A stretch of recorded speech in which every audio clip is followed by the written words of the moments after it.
জুলাই গণঅভ্যুত্থানের ১ বছর পূর্তি উপলক্ষে বাংলাদেশ জামাত ইসলামীর মহানগর উত্তর কিন্তু একটা মিছিল বের করেছেন। আপনারা দেখতে পাচ্ছেন যে এই মিছিল কিন্তু সকাল ১১টার কিছুক্ষণ পরেই শুরু হয়েছে এবং এখন পর্যন্ত আমরা তেজগাঁও ক্রস করেছি এবং এই মিছিলটি মগবাজার পর্যন্ত যাবে। মিছিলের আগে জামাত ইসলামের নায়েবে আমির আবদুল্লাহ তাহের এবং উত্তরের আমির সেলিম মাহমুদ কথা বলেছেন।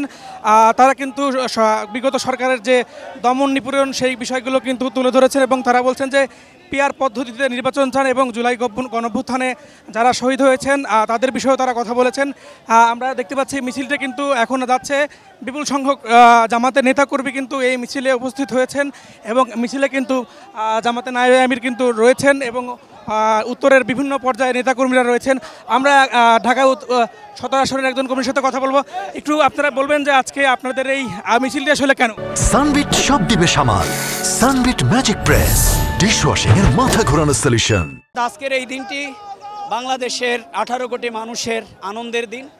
এই দিন আমরা স্বৈরাচারের কবল থেকে, ফ্যাসিবাদের কবল থেকে আমরা গুম, খুন, হত্যা, রাহাজানির মাধ্যমে গোটা বাংলাদেশকে একটি আইএমএ জাহিলিয়াতে আওয়ামী লীগ পরিণত করেছিল। আমাদের অর্থবিত্তকে ডাকাতি চুরির মাধ্যমে আমাদের সকল অধিকারকে লুণ্ঠন করেছিল।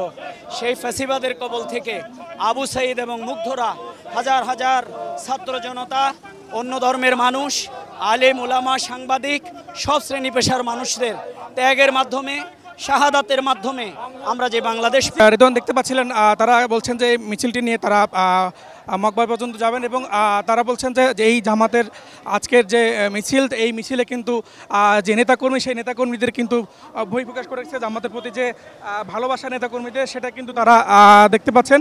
আপনি এখন পর্যন্ত আমরা দেখতে পাচ্ছি যে বিপুল সংখ্যক নেতাকর্মী নিয়ে কিন্তু মিছিল রয়েছে। আমরা মাঝখানে রয়েছে, সামনে কিন্তু মিছিলের আরও একটি অংশ রয়েছে। আমরা মিছিলের সাথে হেঁটেই যাচ্ছি এবং আপনি জানেন যে সকাল থেকে কিন্তু তাদের নেতাকর্মীরা কিন্তু আসতে শুরু করেছেন এবং তারা মিছিল পূর্বে যে সমাবেশ করছে সেই সমাবেশে কিন্তু বলেছেন যে শেখ হাসিনারা যারা রয়েছেন, আওয়ামী লীগ যারা রয়েছেন, তারা কিন্তু আর ফিরতে পারবেন না, কারণ কখনো কোনো স্বৈরাচার কিন্তু তারা ফিরতে পারেনি। এবং তারা কিন্তু আরেকটি বিষয় কিন্তু জানিয়েছেন যে পিআর পদ্ধতিতে ছাড়া কখনো নির্বাচন সম্ভব না